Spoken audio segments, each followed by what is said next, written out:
Hello students, আজকে আমি তোমাদেরকে পড়াবো ক্লাস 10-এর প্রথম চ্যাপ্টার দ্বিঘাত সমীকরণ। তো সবার প্রথমেই তোমাদেরকে বলবো যে দ্বিঘাত সমীকরণ জিনিসটা কি, কাকে বলে। তো দ্বিঘাত সমীকরণ জানার আগে তোমাদেরকে কিছু বেসিক জিনিসগুলো জানতে হবে, যেগুলো হলো যে কনস্ট্যান্ট পদ 1, 2, 3 এগুলো আমরা কনস্ট্যান্ট নাম্বার বলে থাকি। 4 ডট ডট ডট অসীম পর্যন্ত এগুলো আমরা কনস্ট্যান্ট নাম্বার বলে থাকি, ধ্রুবক পদ।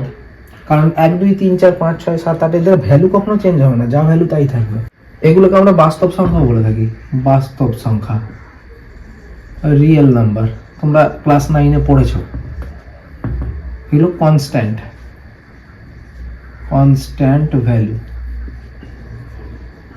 আচ্ছা, আর X, Y, Z, M, N এগুলোকে আমরা কি বলবো? এগুলোকে আমরা বলবো চলরাশি।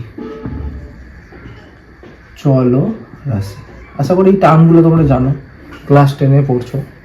ক্লাস 6 থেকে 7 থেকে তোমরা বীজগণিতে এই টার্মগুলো শুনে এসেছো, যে চলরাশি কি জিনিস, কনস্ট্যান্ট কি জিনিস। ইংরেজিতে চলরাশিকে বলে ভেরিয়েবল। আচ্ছা, এবার তোমাদেরকে জানতে হবে, যেমন হচ্ছে 2x মানে কি? 2 এর সঙ্গে x গুণে আছে। x + 5 মানে কি? x এর সঙ্গে 5 যোগে আছে। আচ্ছা, 5x² মানে কি? x এর বর্গের সঙ্গে 5 গুণে আছে। তাহলে এইগুলো এক একটা কি? এগুলো এক একটা পদ, তাই তো? ইংরেজিতে বলে টার্ম। পদ ইংরেজিতে বলে টার্ম, তাই তো? 3x² x⁵, 2x⁶, এরকম অনেক কিছুই থাকতে পারে। তাহলে x এর সামনে কোনো চলরাশির সামনে শুধু x কেন, y দিয়েও হতে পারে, 2y², তাই না? তাহলে কোনো চলরাশির সামনে যে সংখ্যাটা থাকবে তাকে বলবো সহগ। চলরাশির সঙ্গে যে সংখ্যাটা গুণে থাকবে সেটাকে আমরা বলবো কি? সহগ। ইংরেজিতে বলবো কোএফিসিয়েন্ট। ঠিক আছে? আর মাথায় যেটা থাকবে সেটাকে আমরা বলবো কি না? ঘাত। ইংরেজিতে বলবো পাওয়ার। বেশ, এটুকু ক্লিয়ার। এবার আমাদেরকে জানতে হবে যে ইকুয়েশন কি। ইকুয়েশন বাংলায় যাকে বলছি সমীকরণ। ইকুয়েশন কি? কোন চলরাশিযুক্ত পদ, মনে করো 5x, যদি সমান চিহ্নের সঙ্গে থাকে 5x = 0,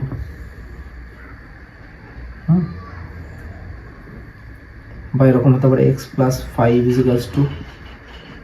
3, বা এরকম হতে পারে 2x² + 5x - 9 = 0, তাই তো? যেরকম কোনো চলরাশি যুক্ত পদ যদি সমান চিহ্নের সঙ্গে থাকে একসাথে, তাহলে সেই সব আকারগুলোকে আমরা বলবো বা গঠনগুলোকে আমরা বলবো সমীকরণ। এবার হচ্ছে দ্বিঘাত সমীকরণ কি? দ্বিঘাত সমীকরণ একচল বিশিষ্ট দ্বিঘাত সমীকরণ। মানে একচল বিশিষ্ট বলতে কি? যদি আমি এটা বলি 2x² + 5x - 9 = 0, এখানে তোমরা দেখতে পাবে যে চলরাশি শুধুমাত্র xই আছে। চলরাশি শুধুমাত্র x আছে, আর অন্য কোনো নাই, y, z, m, n কিছু নেই, শুধু xই আছে। তার মানে একটাই চলরাশি আছে, তাই একচল বিশিষ্ট। আর দ্বিঘাত সমীকরণ মানে? দ্বিঘাত সমীকরণ মানে হচ্ছে যে দ্বিঘাত সমীকরণ বলতে এখানে বলবো যে চলরাশির সর্বোচ্চ ঘাত কি হয়েছে। এখানে চলরাশি হচ্ছে x, আর x এর সর্বোচ্চ ঘাত কত? ঘাত 2। 3 নম্বর সমীকরণে এটা মনে করো 1 নম্বর, এটা 2 নম্বর, তাহলে এটা 3 নম্বর। 3 নম্বর সমীকরণে 3 নংয়ে x এর সর্বোচ্চ ঘাত কত আছে? 2 আছে। তাহলে আমি এই 3 নম্বর সমীকরণটাকে বলতে পারবো এক চল বিশিষ্ট দ্বিঘাত সমীকরণ। কারণ এক্স এর সর্বোচ্চ ঘাত যদি 2 হয় তাহলে সেটাকে আমরা দ্বিঘাত সমীকরণ বলবো। তোমরা এখানে খেয়াল করতে পারো x + 5 = 3, এখানে কিন্তু x এর পাওয়ার সর্বোচ্চ ঘাত 2 নেই, কিছু নেই মানে 1 আছে, তাহলে এটা এক চল বিশিষ্ট একঘাত সমীকরণ। পাওয়ার সর্বোচ্চ পাওয়ার যদি 3 থাকে, তাহলে যদি একটাই চল থাকে তাহলে এক চল বিশিষ্ট ত্রিঘাত সমীকরণ। যদি দুটো চলরাশি থাকে, যদি এরকম থাকে 2x + 3y = 5, এরকমও তো সমীকরণ হয়, তাহলে এই সমীকরণটাকে তখন আমরা বলবো দুই চল বিশিষ্ট সমীকরণ, একঘাত সমীকরণ, দুই চল বিশিষ্ট একঘাত, তাই না? পাওয়ার যদি 2 থাকে তাহলে দ্বিঘাত, পাওয়ার যদি 3 থাকে তাহলে ত্রিঘাত, এরকম। দ্বিঘাত সমীকরণের কি না গঠন কিরকম হয় না, ax² + bx + c, ax² + bx + c = 0, ঠিক আছে? যেখানে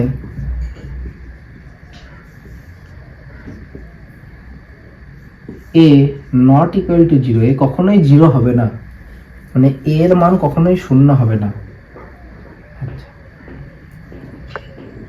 আর a b c সব a b c হলো বাস্তব সংখ্যা।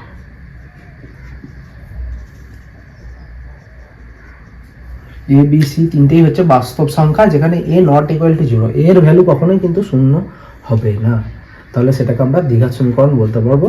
আর তার আকার এরকম দেখতে হবে না, সর্বোচ্চ পাওয়ার হয়ে যাবে 2, আর দেখতে এরকম হবে x² + bx + c = 0। মনে করো এরকম একটা সমীকরণ যদি আমি লিখি, মনে করো 2x² + 5x + 9 = 0, তাহলে এখানে তোমরা কি বলতে পারবে না, a = কত 2, b = 5, c = 9, বুঝা গেল? যদি এরকম লেখা থাকতো x² - 3x + 9 = 0, তখন a ভ্যালু কত হতো, a = x এর সামনে কিচ্ছু নেই মানে 1 আছে, তাহলে a = 1, b = কত, b এর আগে কি আছে 3 না -3, তাহলে b = -3, c = 9। দ্বিঘাত সমীকরণ ফট করে শুরু করে অঙ্ক যদি কেউ শুরু করে দেয় তাহলে তোমরা বুঝতে পারবে না। আগে মেন বেসিক জিনিসগুলোকে জানতে হবে, একটু ঝালাই করে নিতে হবে, তারপর শুরু করলে কি হয়, সোজা লাগে অঙ্ক। একের দাগের একের অঙ্ক, x² - 7x + 2। আচ্ছা, এটা কি দ্বিঘাত সমীকরণ বা দ্বিঘাত বহুপদী সংখ্যামালা? বহুপদী সংখ্যামালা বলার কারণ কি, এই দেখো এই একটা পদ, এই একটা পদ, এই একটা পদ, এই জন্য অনেকগুলো পদ আছে বলে বহুপদী। 3টে পদ আছে ত্রিপদী, একপদী, দ্বিপদী, ত্রিপদী, তাই তো বহুপদী। তাহলে অনেকগুলো পদ আছে বলে বহুপদ, আর সংখ্যা তো এগুলো, সংখ্যামালা তো একটা, তাই সংখ্যামালা, ব্যাস কিচ্ছু না। বহুপদী সংখ্যামালা, দ্বিঘাত বহুপদী সংখ্যামালা, দ্বিঘাত সমীকরণ একই টার্ম, একই কথা। তো এটা তোমাদেরকে বলতে হবে যে এটা দ্বিঘাত সমীকরণ বা দ্বিঘাত বহুপদী সংখ্যামালা কিনা। তো এটা দেখতে কেমন লাগছে না, x² - 7x + 2 কে ax² + bx + c = 0 আকারে প্রকাশ করলে a = হবে 1, তাই না, b = হবে -7, c = হবে 2। সুতরাং এটি একটি দ্বিঘাত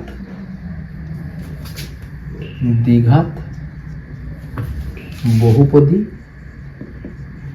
সংখ্যামালা, তাই তো? দেখো x এর সর্বোচ্চ পাওয়ার 2 আছে যেহেতু, তাই না? ঠিক একইভাবে 2 এর অঙ্কটা, একের দাগের 2 এর অঙ্কটা কি বলেছে, 7x⁵ - x ×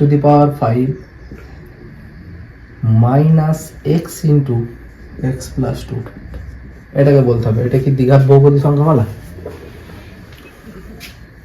করো 7x⁵ মাইনাস এক্সের সঙ্গে এক্স গুণ করবো, এর আগে কোনো চিহ্ন নেই মানে কি আছে, এখানে প্লাস আছে। কোনো সংখ্যার আগে বা কোনো চলরাশির আগে যদি কোনো চিহ্ন না থাকে তাহলে জেনে নিতে হবে তার আগে প্লাস আছে। তাহলে প্লাসে মাইনাসে মাইনাস, এক্স গুণ এক্স করলে হয় এক্স স্কোয়ার, প্লাসে মাইনাসে মাইনাস, 2-এর সঙ্গে এক্স গুণ করলে হয় 2x 2x। তাহলে 7x⁵ minus x square minus 2x। তাহলে এটাকে দেখে কি কখনোই একটা দ্বিঘাত সমীকরণ মনে হচ্ছে? কখনোই না। কারণ এখানে কারণ হচ্ছে এক্স এর সর্বোচ্চ ভ্যালু 5। তাহলে এখানে কারণ কি লিখব? এখানে এক্স এর সর্বোচ্চ ঘাত মানে পাওয়ার হলো 5, তাই এটিকে দ্বিঘাত সমীকরণের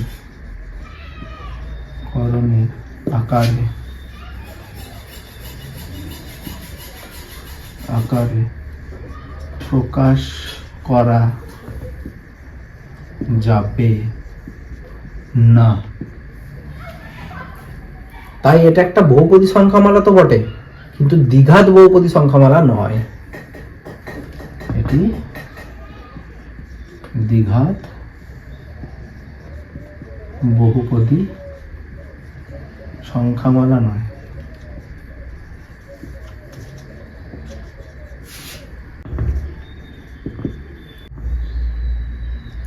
যদি বুঝতে কোনো অসুবিধা হয় তোমরা অবশ্যই আমাকে কমেন্ট সেকশনে কিন্তু কমেন্ট করে জানাবে।